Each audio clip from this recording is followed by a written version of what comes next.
Tanya Barnett Show.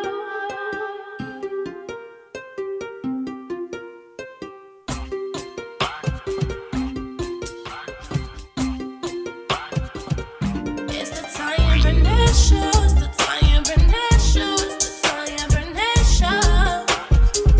It's the Tanya. When we talk about real things, talk about life things. The 21st century woman gotta get right. Entrepreneurship, motherhood, marriage, divorce, dating, healthy living, and thriving, of course. It's the Tanya Barnett Show.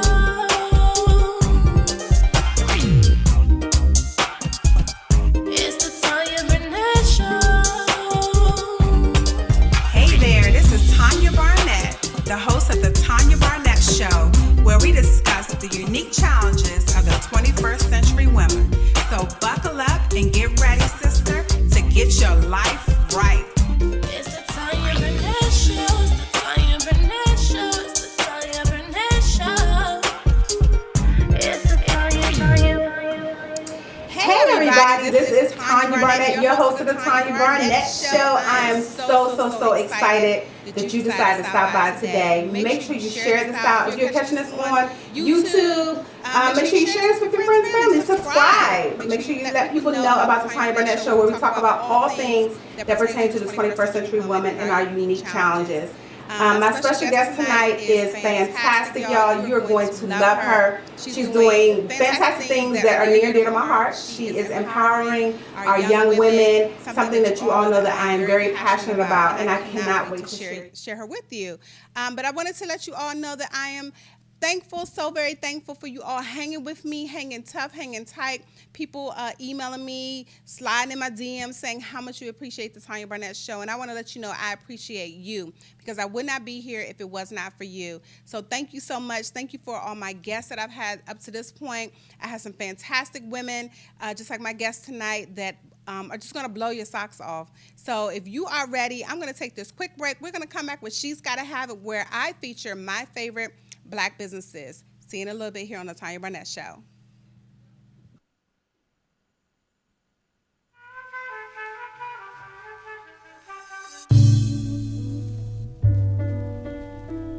Listen Vision, Listen Vision, DC's #1 recording studio.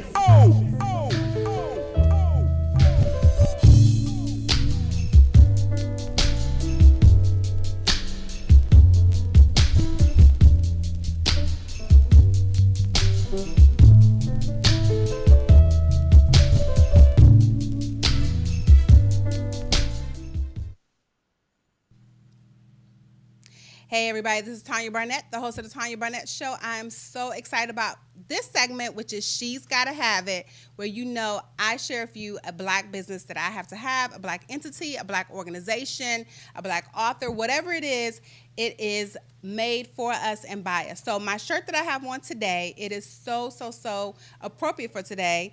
And it says, let's build Black political power. And so my She's Gotta Have It is the Collective PAC. This is run by Stephanie and Quentin James. They're right here in the D.C. area. And what they do is they support Black political candidates. They actually help you if you are running for office, if you're looking to fundraise, if you're want information on how to run a campaign, if you want to volunteer, if you want to know more about the political process, you want to connect with Stephanie and Quentin James with the Collective PAC. So that is my She's Gotta Have It. I am looking at possibly putting my hat in the ring in Charles County, so I'm very excited about that.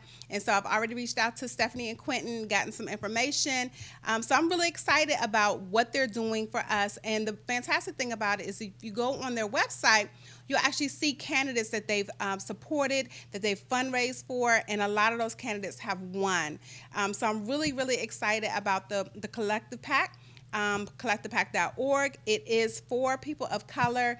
So if you know of anyone that's running on a local level, all the way up to a Senate seat, they will support you for judgeship. If it's for a mayor, a city council, whatever it is, they will support you. But you have to be active and support other people as well. So make sure you check out Collective PAC. That is my She's Gotta Have It. So right after this really quick break, I'm going to bring back my special guest tonight. You're going to be so excited. So don't go anywhere. Grab your favorite beverage and meet me right here in a few seconds here on the Tanya Barnett Show.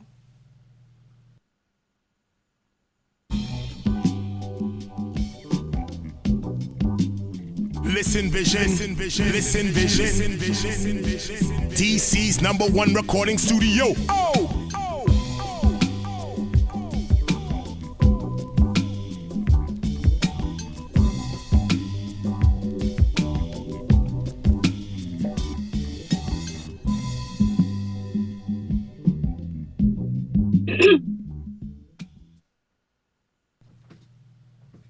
Hey, welcome back to the Tanya Barnett Show.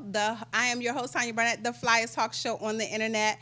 My special guest tonight is fantastic. She is doing some great things regarding our young women. She is preparing them for future, and we're going to be talking about that today, how to prepare our daughters for leadership in the 21st century, because it's different, y'all. It is different.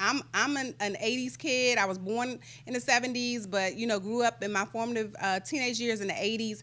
It is totally different, okay? And so she is going to give you some tips and tools on how to prepare your daughters for leadership in the 21st century. So without any further ado, my special guest tonight is none other than Miss Tiffany Gill. Thank you, Tiffany, for joining me.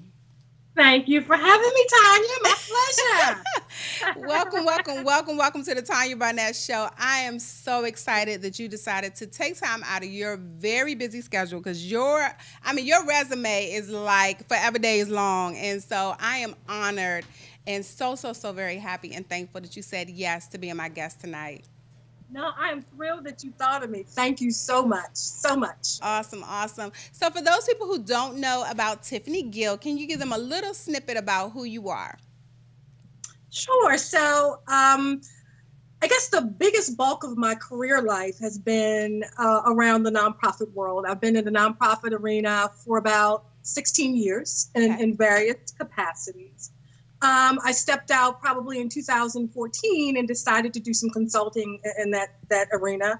And that's around the same time that I launched my initiative. So I have a solid nonprofit, both on the foundation side, the community-based organization side, programs, board development, you name it, I've done it.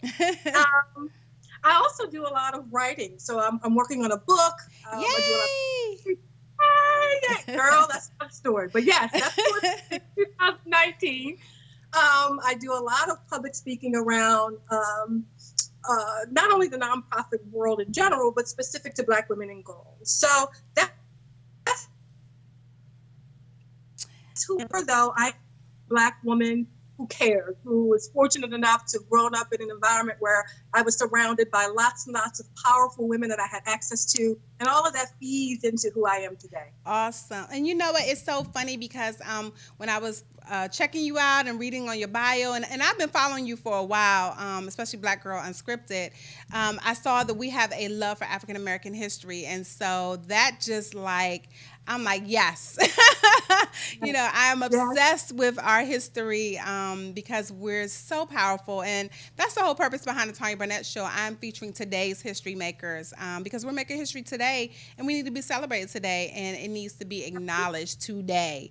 And so I love the fact that you are acknowledging people who surrounded you and gave you that love for what you're doing now. Because a lot of people think, they see you on social media, they see me on social media, but they don't know that there's a backstory, that there are people whose shoulders that we're standing on right now to be able to do what we're even doing.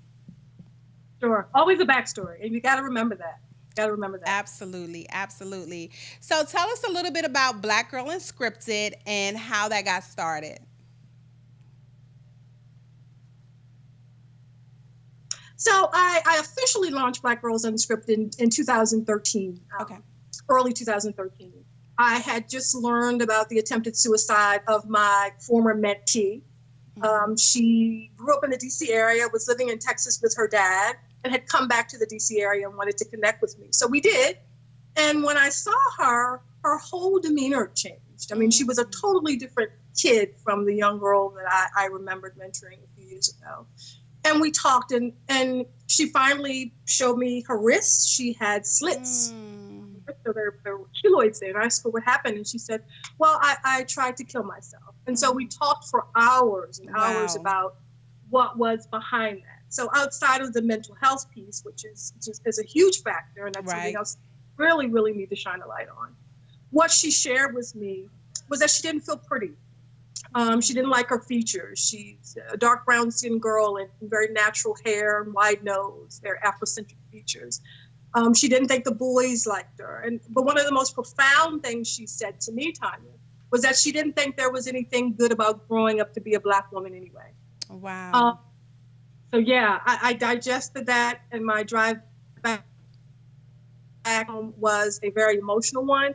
And I knew that I had to find a way to bring girls and women together in ways that they can have discussions that are very transparent and honest and empowering and safe. So that's what Black Girls Unscripted is. I love it. I love it. And the fact that you took what someone, shared with you, something very intimate, and decided to create a movement around that is just, we don't have too many people that do that. And I love that, that you saw a need and created a solution. And we need more women like that. So kudos to you for that. I really appreciate that. So that kind of segues into my question, or the topic for today, where we're going to be talking about preparing our girls for leadership in the 21st century. So here's this young lady who didn't even see a future for herself. So what are some tips that you would give to a parent, I would say of a young adolescent girl or maybe high school age, a few tips as to how they can, number one, help their daughters begin to feel valuable. I think a lot of that comes from home. That's something I try. My husband and I try to make our daughter feel valuable. But what are some things that you would suggest that a parent does to even make the child have some self-worth? Yeah, and that's a critical starting point, Tanya. The whole self-image, self-value, how girls perceive themselves. I think as parents, the starting place has to begin much younger. Okay. Alicia was 13 at the time, but what we know is that girls as young as 3 and 4 and 5-year-old, they're exposed to media in ways that we just never were. Right. And so they're starting to formulate ideas and opinions, not only of who they should be, but how the world perceives them. So a parent really needs to start having those empowering conversations, making sure that their daughters see themselves in ways that are fortified, outside of what they see in media. Introducing them to books that have them, that show them, that represent them in ways that are positive. You start those conversations. Another thing that I think that's really critical, and I think it's just inherent to who we are as women, we do a lot of work masking and trying to sort of hide and stay strong all the time. I think it's important for mothers especially to let their daughters know they're human, that they don't have to be strong all the time. That's so that they don't have know all the answers. I think when you do that, it breaks down the barriers to conversation. And then mothers and daughters, teachers and students, whoever those prominent parental figures are in a girl's life, it makes the flow of conversation much easier. So being honest about things that you've gone through, being honest about the fact that you don't have it all figured out, and that your journey is a continuous one. That's another critical thing. And then really, really taking the time to listen to your daughter. Wow. To listen to our girls. We've had lots of conversations with mothers and daughters together, mothers and daughters apart. And one of the things that always comes out is that my mother really doesn't listen to me. My father really doesn't listen to me. They don't see me, or they don't understand me. So create a space and an opportunity, and there are a multitude of ways to do that, where your daughter can talk freely and openly without judgment. All of those things are key, are critical ways to build up and empower our girls so that they feel good and confident, which are cornerstones to leadership. Wow, that is so key. And that's something that Don and I work on. I'm just going to be, and I'm very transparent on my show. I think I kind of dropped the ball with that with my oldest daughter, who's now 25. And so during her high school years, unbeknownst to me, she was a cutter. And so I found out maybe right when she was getting ready to graduate from high school, and I was devastated. And that was one of her complaints, like, I try to tell you guys stuff and you tell me to suck it up, or that's life, and, all these things, and never gave her an opportunity to really break down and be vulnerable and cry. And, because we tell our kids, oh, it's just words, or get over it, or keep it moving, or, all those things, but they're still children, in their formative years. And so now with our two younger kids, I mean, they're 17 and 15, we have an open door policy and say, hey, you can come and tell us anything. I don't care what it is. I will listen without judgment. I won't be mad at you. I won't, look at you sideways or, say anything crazy. And so now they're more inclined to tell us. Sometimes my husband's like, that's TMI. I don't need to hear that. But, making that space available, because I felt awful that I didn't give my oldest daughter that space to do that. So that is just so key, from a mom who had a daughter who was a cutter. And I didn't realize she was cutting, until later on. And that was devastating to me, because I'm like, oh my God, I created this environment where she didn't even feel comfortable talking to me. So she chose to cut to deal with the pain. And how is she doing now? She is 25 in the Coast Guard, and she's thriving. See, there it is. So, and I asked that question because parents don't come with manuals. No, they don't have everything figured out. We do things and say things with the best intentions, and it's not always the best thing. The key is that there's an opportunity to have the discussion, to put that behind you, and moving forward, what to do and what not to do. I think, and I've talked with a lot of parents, whether we're talking about eating disorders, cutting, a whole host of behaviors that they were clueless about. Right. And just the nature of the family structure. And also, kids are very good at hiding things. It's just that simple. So you have to be really intentional about paying attention to what's going on in their world. Absolutely. Absolutely. So I thank you so much for sharing that about, teaching your child self-worth, providing an environment where they can be safe to, speak without judgment. So right after this break, we're going to come back with a few more tips on how we can prepare our girls for leadership. So we talked about the self-worth. Now we're going to talk about how we can really prepare them for leadership, because we need it with everything that's going on right now in this 21st century. So hold tight, everybody. Make sure you stay right there. We'll be right back here on the Tanya Barnett Show.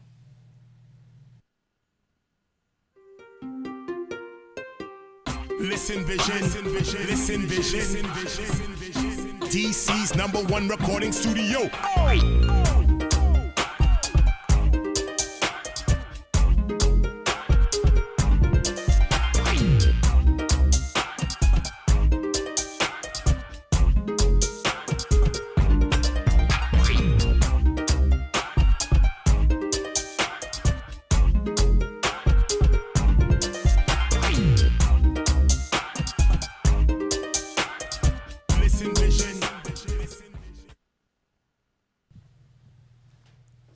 Hey everybody, welcome back to the Tanya Barnett Show. I'm the host, Tanya Barnett, the flyest house show on the internet. My special guest tonight is none other than Miss Tiffany Gill of Black Girl Unscripted. Welcome back, welcome back.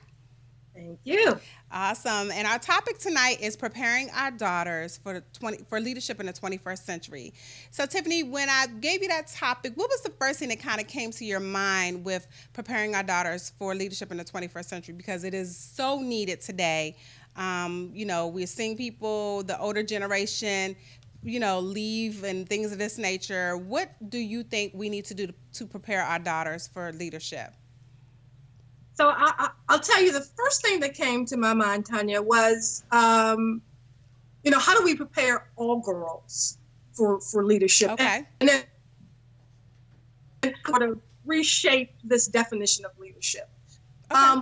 What we know is that there are some girls who have access to resources and parents and teachers and folks, mentors around them who keeps them politically informed. We also know that there are some girls who don't have that sort of access. What I hope to see, though, is that we figure out a way to engage every girl so that she has a seat at the table. So when you mentioned leadership, I thought, let's be careful that we don't exclude some of our girls who are brilliant, creative, innovative, have powerful solutions to not only dealing with the policy and social justice issues, but innovative enough to come up with business ideas. We want to make sure that we include all girls. So that's the first thing that came to my mind. But with regard to how we prepare them, I have to tell you, our girls know a lot more than we give them credit for. They are far more active and engaged than I will honestly say that I was at 13, 14, 15, right. 16. And again, that goes back to the level of access and resources and information that they have available to them in ways that we just didn't. But I think too, when we pay attention to the movements that have been taking place over the last 5-6 years, our girls are really starting to figure out how they fit in and carving a space for themselves. Our role really is to provide them with the platform and the information to do that. Right. And we can do that again through mentorships. We can have our daughters join there are different civic organizations that they can join. There are civic groups in schools, but it is key that we not only encourage the girls who have a genuine interest in this, but really, really put a fire in the girls who may not yet understand the role that they play in helping to shape policy, helping shape conversations, because all of those things have an impact on virtually everything that touches Black women. Wow. So, as a mother, as a teacher, as a pastor, whoever it is who comes in contact with young girls, the first thing is to let them know that leadership doesn't only mean you have to be this charismatic, outspoken, in front all the time person.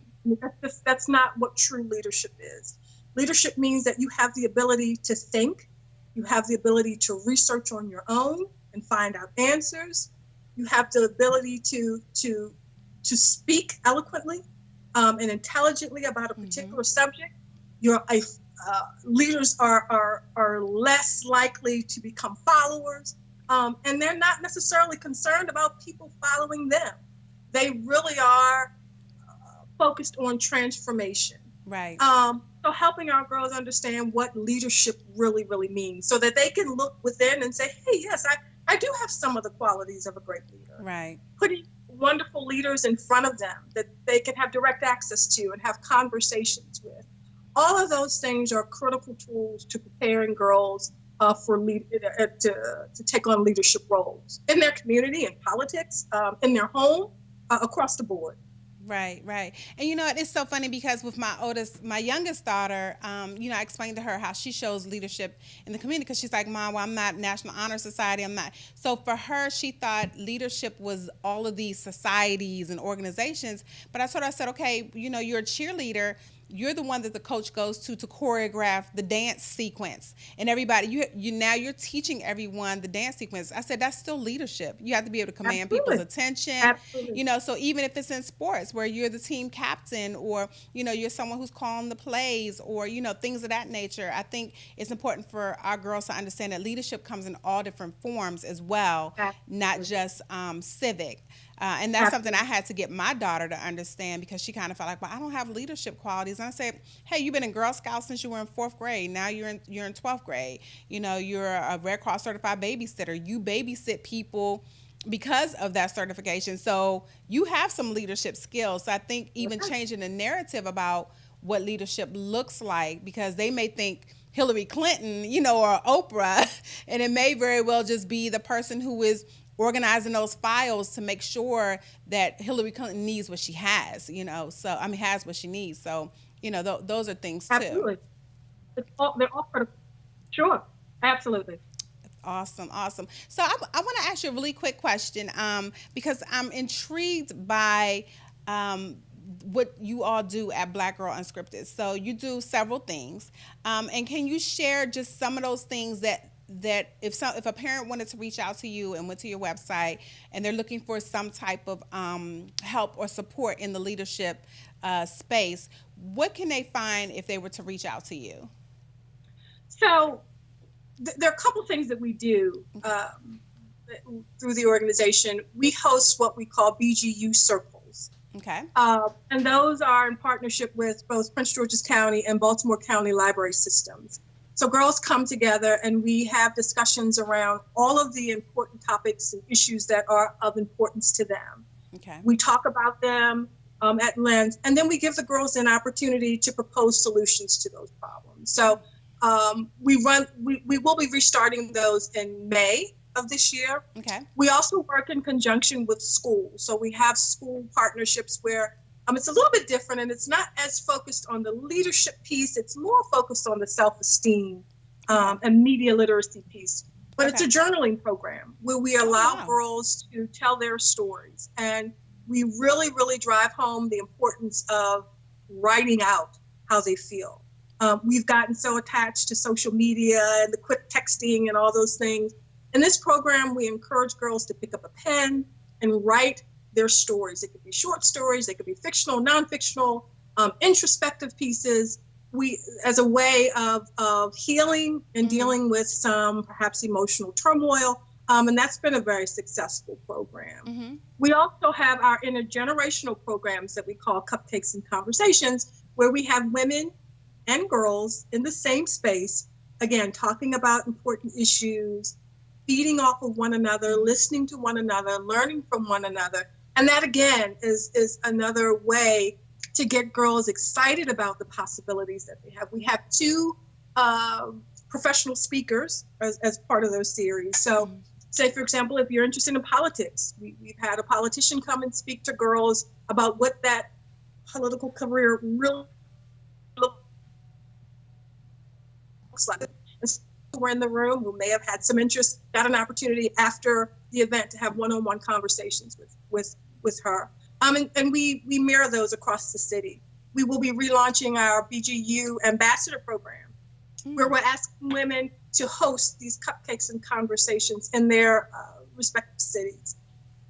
All of this is just focused on getting girls in the same room with older women who've been there, done that, learning from them directly, because what we find is that in this digital age, access is critical. Right. It's one thing to see someone and have follow them, or maybe even reach out to them on LinkedIn. But the opportunity to sit across from a woman who's doing something that you want to do, who can share her experiences with you, are critical. So again, all of these things go into empowering our girls, helping them to see what's possible for them, and then giving them the tools to take those, their dreams and thoughts, and move forward on them.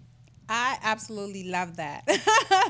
I love the whole cupcakes and conversations. So please consider me. I'm down in Charles County. I don't know if you guys, would consider coming down to the Waldorf area, but I would love to. We will, and let's talk about that. Okay, awesome. I would love to host that. That would be fantastic. Wow. Oh, you said a mouthful. And I'm sitting here like learning. I'm like, oh my gosh, that's great. So how do you think, as parents and as women, how can we prepare our daughters, and I'm kind of digressing a little bit because of something that you said about social media and things of that nature. How can we prepare our daughters so that they're not becoming part of the Me Too campaign? What conversation should we start with that? Because I know that's huge right now, the Me Too and the Time's Up. What can we do now with our daughters so that 20 years from now, they're not saying Me Too as well? Yeah. Tanya, I had a conversation with someone, a similar conversation earlier today. And I think, let me just preface it with this. I think part of the larger conversation really needs to happen with men and boys, right? We can't do this as women, as caregivers, as birth mothers, to prepare our daughters, to have them pay attention, to not find themselves in situations that could be potentially dangerous. But the larger conversation, when sexual assault, it needs to happen in tandem with our men and boys. So that's the first thing I'll say. We tend to put a lot of the pressure and responsibility on women to keep themselves safe. And we should. Let me be clear on that. But there's a whole other side of this conversation that I don't see happening nearly as much. And that is, what are our men telling the boys? What messages are they giving and not giving with regard to how we treat women Right. and boundaries. Right. But having said that, I think it is important that we teach our daughters what consent means, Right. the actual meaning of consent. I was part of another podcast, and they had women who were from the age of 12 to 66, Mm-hmm. and not one of them, Tanya, really had and of what consent means, right? So your daughter can say yes. 2 seconds later, she can say no, and no is it, right? Right. That whole yes has changed. So how we teach our daughters to say no, their understanding of consent is critical. Recognizing when sexual assault has happened, you know, that it looks a number of different ways. It can be anything from someone, you know, touching you or saying things that make you feel uncomfortable, on to, you know, more aggressive and more physical attacks against women. So understanding what sexual assault looks like, Mm-hmm. who you can trust to come to with that, Right. and why you should feel comfortable coming to them with what you've experienced. All those things are critical. There's a lot of shame that Mm-hmm. comes along with assault. And so teaching our daughters that they've done nothing wrong, Right. that in the event, whatever it looks like, if they're uncomfortable, they don't have to remain, use their voice, they're powerful. All of these things are important for them to understand if and when they find themselves in certain situations. Boundaries are critical. Right. It's okay to say no. It's okay to say, I'm not interested. It's okay to say all those things that girls sometimes feel a little uncomfortable saying because they may like the boy, they may be afraid that he won't be interested in her. Mm-hmm. But, you know, I think overall, the most important thing that we can tell our daughters is that they're valuable. Right. And no one has access to them without their consent. And then further understanding what consent really means. Right. Wow. That is so good. And I think too, when I think about my children, and in the past, you know, it was always told you have to hug this person, or, you know, you can't say, you know, I was always taught you don't tell an adult no, you know, but there was no explanation. Okay, when is okay to say no to an adult, you know, type thing. And I even think about, you know, my mother be like, go kiss your, you know, go hug so-and-so or kiss so-and-so, you know, and not knowing that a child may feel defensive against doing that, and then the parent is still pushing that child to do that. So we even set our children up benignly, not understanding that we're teaching them to not hone into how they feel, you know, that we're overriding that and saying, okay, your no is not okay in this situation. You have to go kiss that aunt or hug that person or whatever, you know, that thing is. And the other thing I teach, because I'm a substitute teacher at a middle school, is I heard one of the girls say, you know, this boy had hit her, and another friend said, oh, well, that's because he likes you. And so that's another narrative I'm trying to get the girls to understand. I don't care if he does like you. He is not allowed to put his hands on you. So even some of those things that we were taught, you know, on the playground, if a boy hits a girl, that means he likes her, you know. So you're taught that at a very young age. You're groomed to believe that. So what would you say to something like that, to parents who still subscribe to that?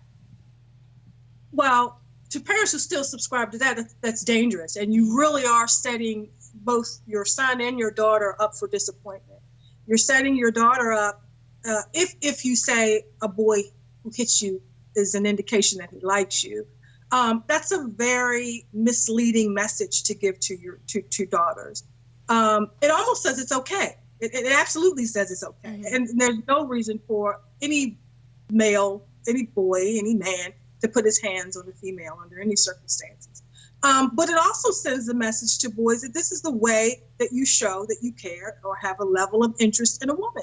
Right. And all of those things just tend to escalate until you put a stop to it and say, right, hey, listen, this is not how we show interest. This is not what a boy does to show that he likes you. But to your point, you know, we share as parents, as adults, we oftentimes pass on those stories and narratives that are dysfunctional and dangerous and didn't serve us and certainly won't serve our children.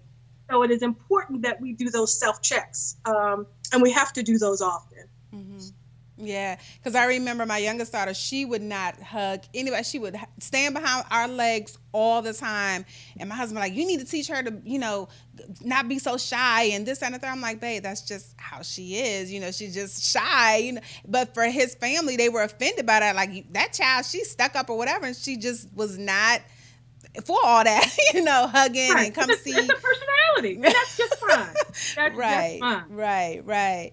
Well, I'm having a great time with this conversation. I hope those of you who are watching right now, you're taking notes, you're learning some things, you're hearing some new things, that we're able to begin to get you to think a little bit more about how we prepare our daughters for leadership. So right after this break, I'm going to bring Tiffany back. We're going to switch the gears just a little bit here on the Tanya Barnett Show. Stay right there.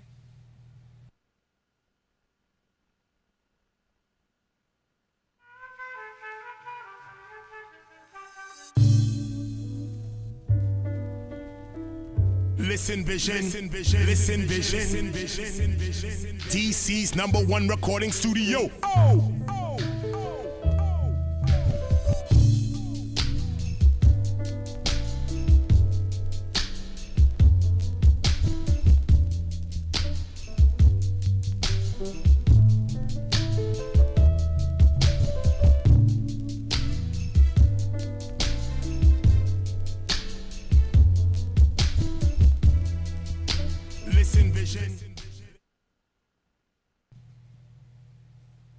Hey everybody, this is Tanya Barnett, the host of the Tanya Barnett Show, the flyest talk show on the internet. My special guest tonight is none other than Miss Tiffany Gill. Welcome back, Miss Tiffany.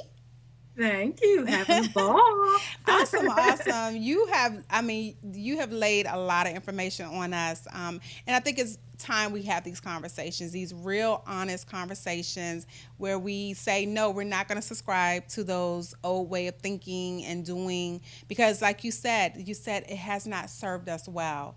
And that's real. That is so real. That is so raw. And I think a lot of our parents will probably be offended by that, like, what are you talking about? We've always done things, but it hasn't served us. I know I've made some terrible decisions in my young adult life because of some of those things that I was taught. So thank you so much for enlightening us, because we want our daughters to be powerful. We want them to be empowered to take power in the 21st century. So thank you. So I'm going to shift gears just a little bit. We're going to focus on you. So one of my questions is, with everything that you have going on, how do you find time for self-care? No, and I'm laughing because that is my, and I never make resolutions, but this year I am committed to prioritizing me. Okay. I do a great job putting that out there, giving that as advice to other people. Mm-hmm. And I'm horrible at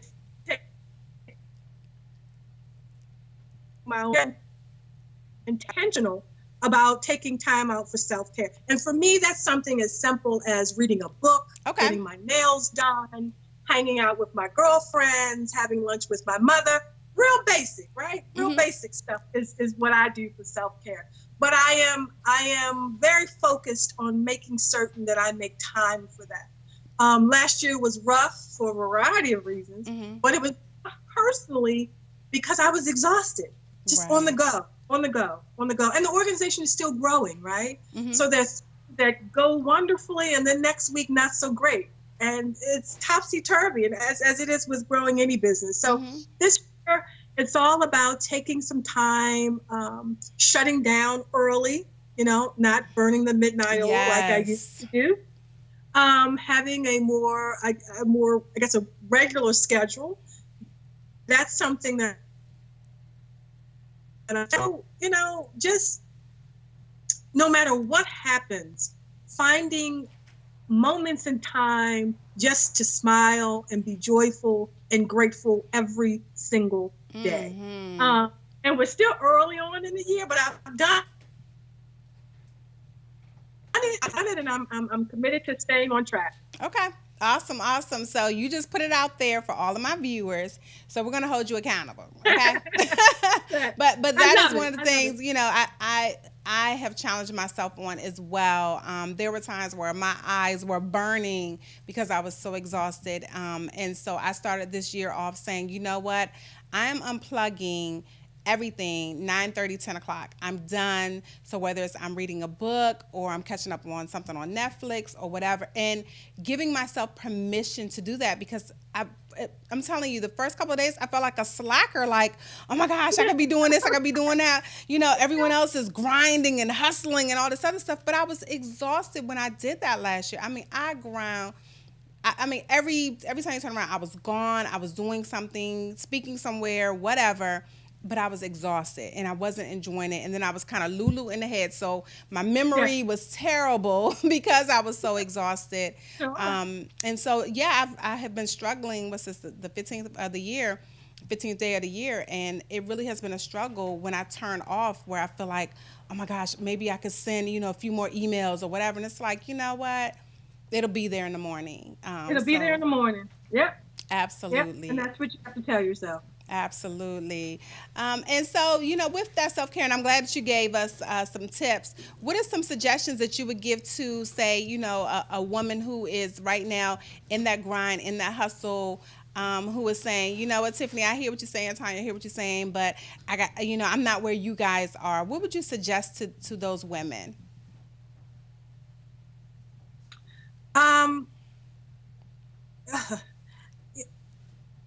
You know, never measure your ideal of success against what you think someone else's success is. Okay. That's the first thing. I don't know anyone who has achieved much of anything, you know, unless it's been just handed down to them. But those of us who sort of have to create our own, it always comes with a hustle and a grind, and it happens over time. I know we live in a day and era where, you know, everything is immediate. You know, you're rich immediately, immediate gratification, got to have it right now. But that's a fallacy. It does not work that way for most people. So if you are putting in the time and the energy and the effort and the commitment, that's all you need. Don't let someone else's timeline or what you believe someone else's timeline to be your gauge, because you're going to stay in a state of flux. And I don't mean to sound, you know, we always say what's meant for you is meant for you. But it is true. Right. So stay true to your own path. Take note of what other people are doing. Take note of their successes and how they you know, got where they are. But don't let that be your barometer. That's good. The other important thing, though, is to really have a serious strategy, and you can always change it and adjust it and as necessary, but take the time to be very, very, very clear on what it is you want and what the steps are that need to happen for you to accomplish it. Otherwise, you're just spinning wheels and wasting a lot of time. And in addition to wasting time, you're getting frustrated because you're looking at folks over here who are doing all these great things in a timeline that's pressure filled for you. Just don't do it. Come up with your own plan, your own strategy, your own idea of what success looks like for you, and stay laser focused on that. That is so good, because a lot of times people are discouraged because they see where people are. And it was so funny today you posted that, you know, you've been following me and I've been following you, and here we are. You know, it just so happened that we connected. So it takes time. It's not like you and I rushed it. It wasn't like, okay, the minute I saw you, I'm like, okay, I'm going to reach out to her. It just evolves over time, and it was perfect timing for especially what's going on, you know, right now. So I thank you so much for being my guest. After this quick break, we are going to find out where people can connect with you right here on the Tanya Barnett Show. Don't go anywhere.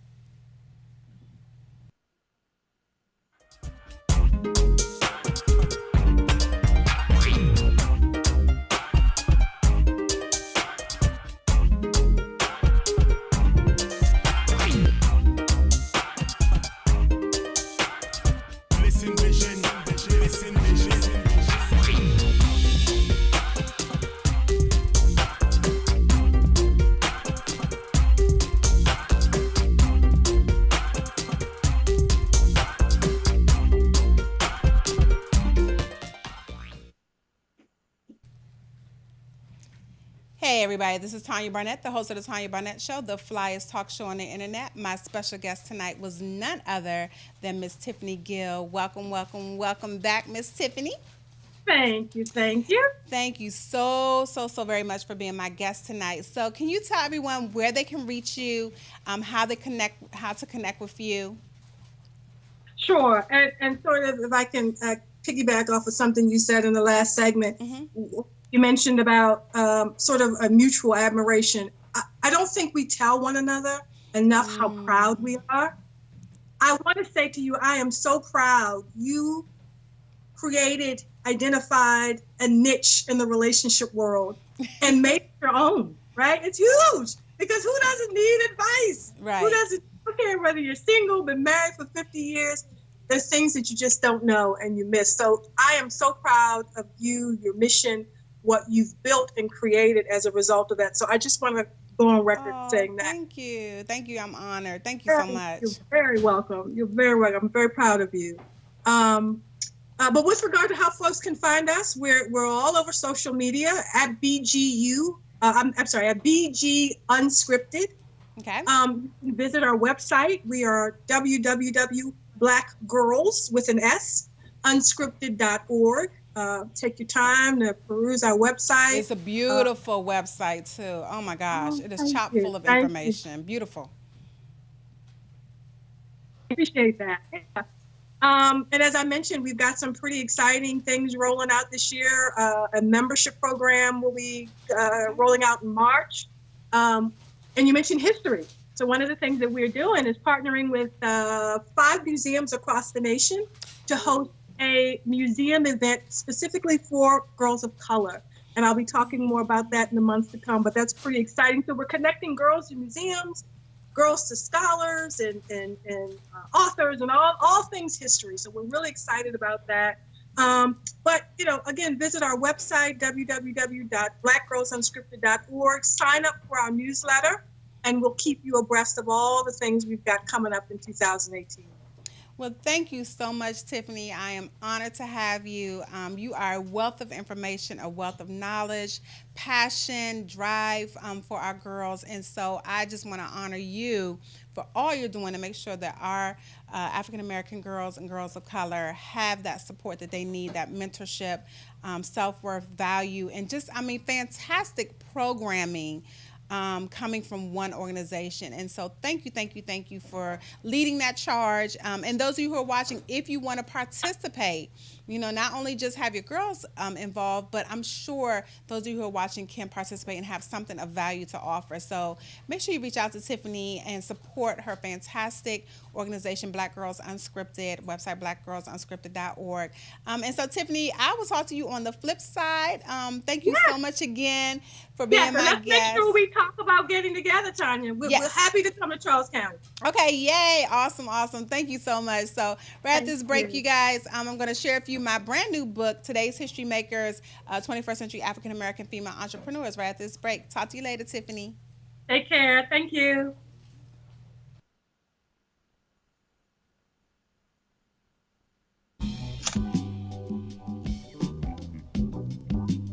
Listen Vision, Listen Vision, DC's #1 recording studio.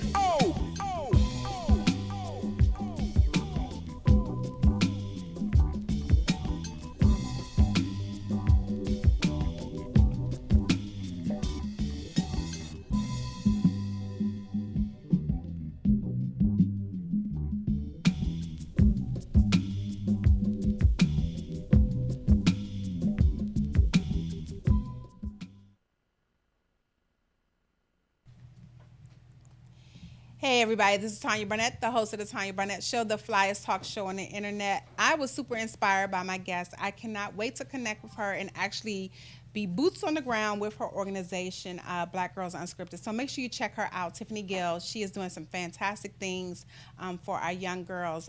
So I'm super excited because I received the proof of my book in the mail. And I don't know how many of you know what a proof is, but when an author writes a book, the proof is what you get back, and you go through it line for line, page for page, to look for any errors that you may have missed when you submitted your manuscript. So I wanted to share with you all the proof. I don't know how many people do this, but I'm going to do it because it's my show and I can do that. So this is my brand new book. It's called Today's History Makers, 21st Century African American Female Entrepreneurs, that I'm so super proud of. And I actually connected with the model for my book, so I'm really excited. She's in Canada, and she saw her picture on my book and reached out to me. Someone retweeted, and she saw her face and was like, oh my God, that's me. So I'm really excited because I want to have her on my show here so she can talk about what she does. She's a model. But anyway, my book is featuring over 40 African-American female entrepreneurs. It is a full-color book, and the beautiful thing about this book is a portion of the proceeds will go to purchase books for girls, and those girls will receive these books for free. So please support. The website is todayshistorymakers.com, so you can't miss it, todayshistorymakers.com, and you will see pictures of some of the women that are in the book. Yes, there it is. Thank you so much to my amazing engineer, Jacob. He's fantastic. And that's a picture of all the women who are in my book. We have women such as Patrice Washington, who works with the Steve Harvey Morning Show and Steve Harvey TV. So she's in my book, as well as we have Christine St. Bill, who's an instructor for Act Like a Success Institute with Steve Harvey. I have nurses, doctors, pediatricians, professors, Dr. Avis, who was a news anchor on News One Now with Roland Martin. She's in my book. So I have some fantastic women who are sharing their stories of overcoming obstacles. And that's what I wanted to do in my book, to show you here are these fantastic women who are doing fantastic things. However, they had to overcome some very challenging situations to be where they are today. And I think a lot of times we see people, their pictures on social media, we see them on television and on the big screen, and we think, oh my gosh, I want her life, but you don't know what she went through to get to where she is. So that is the point behind today's History Makers. This is the proof. And I'm so excited because every page is in color, 100% color. This is a quality book. The pages are quality pages, so you will not be disappointed. And again, like I said, a portion of the proceeds of this book will go to purchase books for disadvantaged girls, so that they can have their own copy for free. So when you purchase a book, you also are gifting a book to a young lady to have. So thank you everyone so far who has purchased today's History Maker. Thank you for all of my women who are part of this book project. I am honored. I am thankful. And I am working on book number 2 in this series, okay? So I'm going into the STEM world now.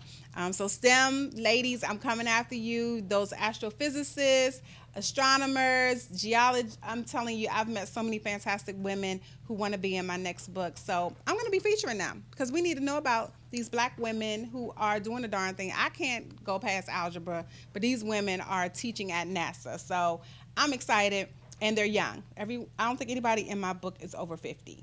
Okay, so they range from like early 20s to mid 40s, okay? And that's what I'm going to do, bring you today's History Makers, women who are making history today. So again, thank you so much for joining me here on the Tanya Barnett Show. Hang tight for the Gentleman's Suite. You're going to have a lot of fun tonight. Talk to you later. It's the Tanya Barnett Show.